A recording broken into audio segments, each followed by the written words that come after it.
జీవితంలో చాలా పరిస్థితులు మనల్ని వెనక్కి లాగుతూనే ఉంటాయి.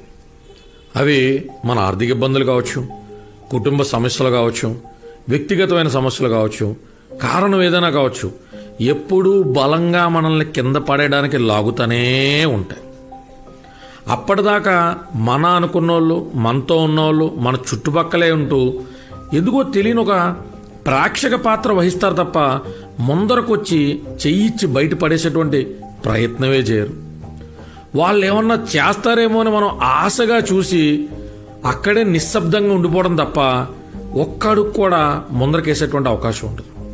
ఇక జీవితం అయిపోయిందేమో, ఈ సమస్యలోంచి బయటపడడం చాలా కష్టమేమో, ఇక జీవితం చరమాంకంలోకి వచ్చామేమో అనుకున్న క్షణం ఒక్కసారి కాస్త ఓపిక తెచ్చుకుని మనమే ఇది మన యుద్ధమే అని ఒక్కడుగు ముందరకేసే ప్రయత్నం చేయాలి.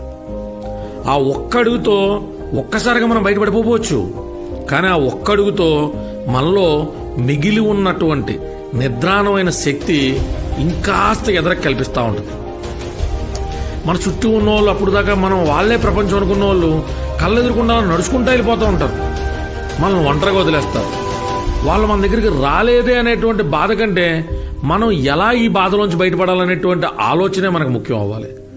కొంతమంది మన మీద ఉన్న ఇష్టంతోనో విశ్వాసంతోనో సాయం చేద్దామని ప్రయత్నించిన వాళ్ళలో ఉండే భయం, వాళ్ళకున్న పరిస్థితుల్లో వాళ్ళను కూడా ఒక్కడికి కూడా ముందరకేనవు. కొంతసేపు చూసి చూసి వాళ్ళు కూడా వెళ్ళిపోతారు. అప్పుడు మనతో పాటు ఉండేది మనం మాత్రమే. మనమే ఎక్కడ లేని ఓపికని కొంగదీసుకుని ఎదరికెళ్లే ప్రయత్నం చేస్తే అప్పుడు దాకా పిలవని బంధువులు, తెలియని బంధువులు కూడా ఆపద కాలంలో ఆదుకోవడానికి అదిగో అక్కడున్న నీటి ఏనుగులు వచ్చినట్టు కాపాడడానికి వస్తాయి. ఎంత కష్టపడుతున్నారే, మనం ఒక అడుగు ముందరకే సాయం చేద్దామని ఖచ్చితంగా భగవంతుడు అటువంటి కొత్త బంధువుల రూపంలో మనకి సాయం అందించడానికి ముందరకు వస్తాడు. మనల్ని ముందరకి తీసుకెళ్తాడు కూడా, మనల్ని ఆ సమస్యలను బయట పడేస్తాడు కూడా.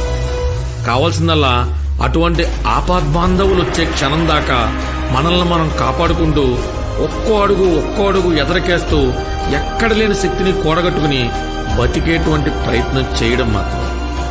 నిత్య జీవితంలో తెలియని, చెప్పుకోలేని కష్టాలతో బాధపడుతున్న మిత్రులందరికీ ఇది కాస్త ఊరటనిస్తుందని ఆశిస్తున్నాను.